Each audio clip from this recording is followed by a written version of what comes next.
Students, आज हम पढ़ेंगे इंडियन हिस्ट्री का इंट्रोडक्शन। इंडियन हिस्ट्री सारे एग्जाम्स में बहुत इम्पॉर्टेंट है। हमारी इंडियन हिस्ट्री बहुत लेंदी है, तो इसे 3 पार्ट्स में डिवाइड करा गया है।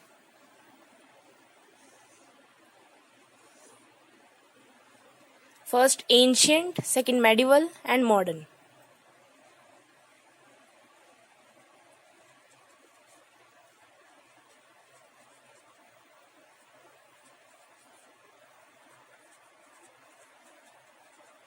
एंशियंट सबसे इसमें पहले आएगा pre historic period.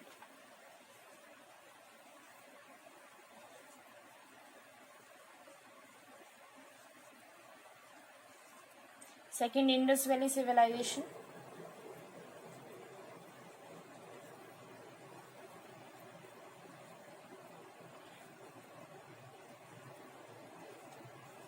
Third Vedic as.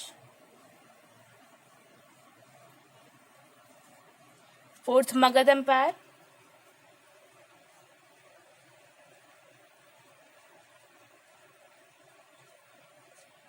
And Mauryan empire.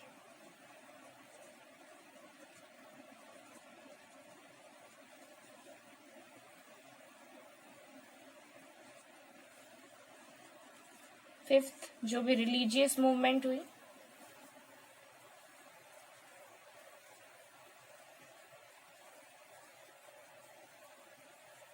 First Buddhism,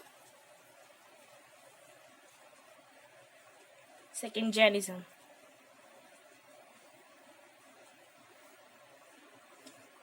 sixth Mauryan empire के बाद क्या हुआ, post Mauryan empire. Seventh age of Guptas, Guptas का शासन।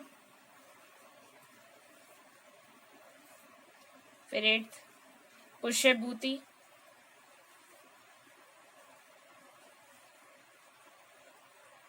डायनेस्टी जिसमें हर्षवर्धन रूलर इंपॉर्टेंट, उनकी बात करेंगे। फिर 3 partite struggle.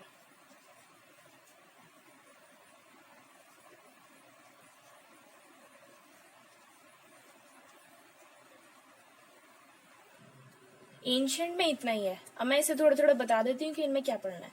Pre historic period में फर्स्ट ह्यूमन बीइंग कहाँ अपीयर्ड हुए, उन्होंने अपनी बेसिक नीड्स पूरी करने के लिए उन्होंने किस स्टोन का सबसे पहले यूज करा, कौन से मेटल का उन्होंने स्टोन इस्तेमाल करा, ये सब हम इसमें पढ़ेंगे। इंडस वैली सिविलाइजेशन, सिंधु घाटी सभ्यता, ये सबसे पुरानी सभ्यता में से एक है, जिसमें हम हड़प्पा और मोहनजोदाड़ो दोनों मेन इनके बारे में पढ़ेंगे। फिर वैदिक एज, इसमें हम वेद सारे पढ़ेंगे, जो भी 4 वेद हैं, और वैदिक पीरियड के बारे में और पढ़ेंगे। फिर मगध एम्पायर, मगध एम्पायर में कौन कौन सी डायनेस्टीज आई, और फिर उसमें सबसे जो इम्पोर्टेंट आई वो थी मौर्यन एम्पायर। उसमें बहुत इम्पोर्टेंट रूलर चंद्रगुप्त मौर्य और उसके ग्रैंडसन अशोक के बारे में हम पढ़ेंगे। फिर एंशियंट टाइम में जो रिलीजियस मूवमेंट हो रही थी वो थी बुद्धिज्म और जैनिज्म, इनका प्रभाव इंडिया पे क्या पड़ा ये हम पढ़ेंगे। फिर पोस्ट मौर्यन एम्पायर, मौर्यंस के बाद कौन आए, उन्होंने कैसे इन्वेड करा इंडिया पे, वो हम पढ़ेंगे। गुप्ताज, समुद्रगुप्त, विक्रमादित्य, इन्होंने चंद्रगुप्त सेकंड टाइटल कैसे अडॉप्ट करा और इनका क्या रोल रहा। और गुप्ताज थे जिन्होंने फर्स्ट गोल्ड कॉइन इशू करा था। अब पुष्यभूति डायनेस्टी, इसे वर्धमान डायनेस्टी भी कहते हैं, जिसमें हर्षवर्धन बहुत इंपॉर्टेंट रूलर थे, उनका क्या रोल रहा, उनका क्या रोल था, ये सब पढ़ेंगे। और 3 पार्टाइट स्ट्रगल, जिसमें कि 3 पालाज, प्रतिहाराज और राष्ट्रकूटाज, इन्होंने कन्नौज को कंट्रोल में लाने के लिए आपस में कैसे लड़े और इनका क्या रोल रहा, ये पढ़ेंगे। एंशियंट में बस इतना ही। अब हम मेडिवल की बात करते हैं। अब मेडिवल में पढ़ते हैं। मेडिवल में सबसे पहले Muslim foreign invention, invasion. Second Delhi Sultanate, Delhi Sultanate. Third Mughal empire.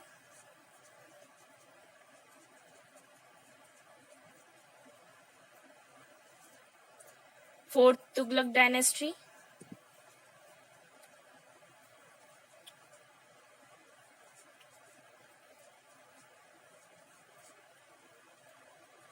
Fifth Vijayanagara kingdom,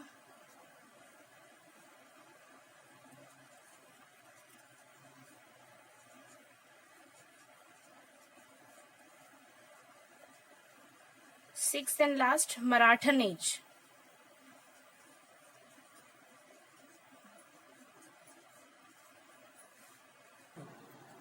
अब मैं थोड़ा समझा देती हूँ।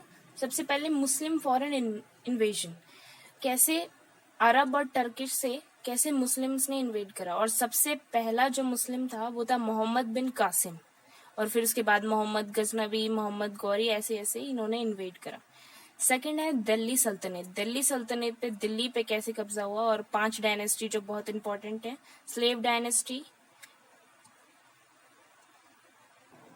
सेकंड खिलजी, तुगलक, सैयद, और लास्ट लोधी। और मुगल शासन के बारे में पढ़ेंगे, फिर तुगलक डायनेस्टी, और विजयनगर किंगडम जो इंडिया के सर्दर्न पार्ट में है, जो इधर रूल करते हैं, उन्होंने कैसे उनका सर्दर्न पार्ट पे कितना बड़ा रूल रहा वो पढ़ेंगे, और मराठास के बारे में। अब मॉडर्न हिस्ट्री की बात करते हैं। अब हम मॉडर्न हिस्ट्री की बात करेंगे। सबसे पहले यूरोपियन का कैसा प्रभाव रहा, advent of Europeans,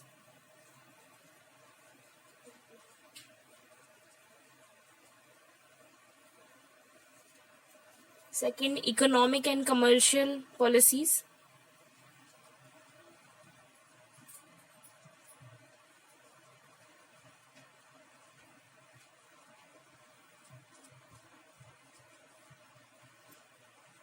third revolt of 1857,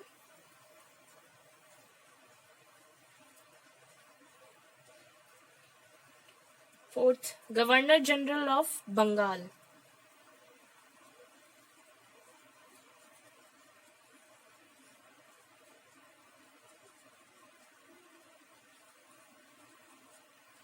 fifth governor general of India,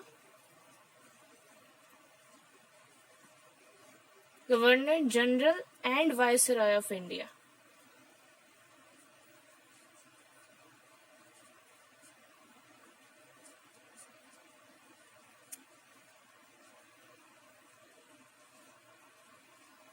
sixth जो चीफ नेशनल मूवमेंट्स हुई इंडिया में,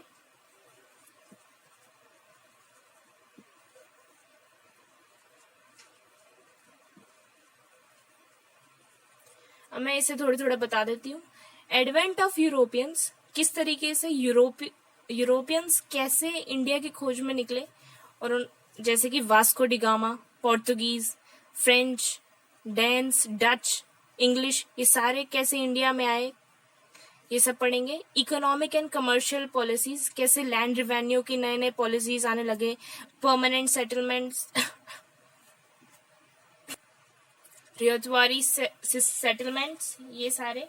और रिवॉल्ट ऑफ 1857 के बारे में सब जानते ही हैं, कैसे रिवॉल्ट हुआ था, इसके बारे में पढ़ेंगे। जो बंगाल के कॉन्क्वेस्ट हुआ उसमें कौन कौन से गवर्नर जनरल रहे, इनके बारे में पढ़ेंगे। और इंडिया के जितने भी गवर्नर जनरल और जिन जिन गवर्नर जनरल का इंपॉर्टेंट रोल है उनके बारे में पढ़ेंगे, वायसरॉय ऑफ इंडिया का भी। और चीफ नेशनल मूवमेंट जितने भी इंडिया में हुए हैं, जो गांधी जी से स्टार्ट हो गए एंड तक, जो जितने भी हुए इंडिपेंडेंट इंडिया के लिए, वो सारी मूवमेंट्स में पढ़ेंगे। इसी तरह ये वीडियो फिनिश होती है। Thank you.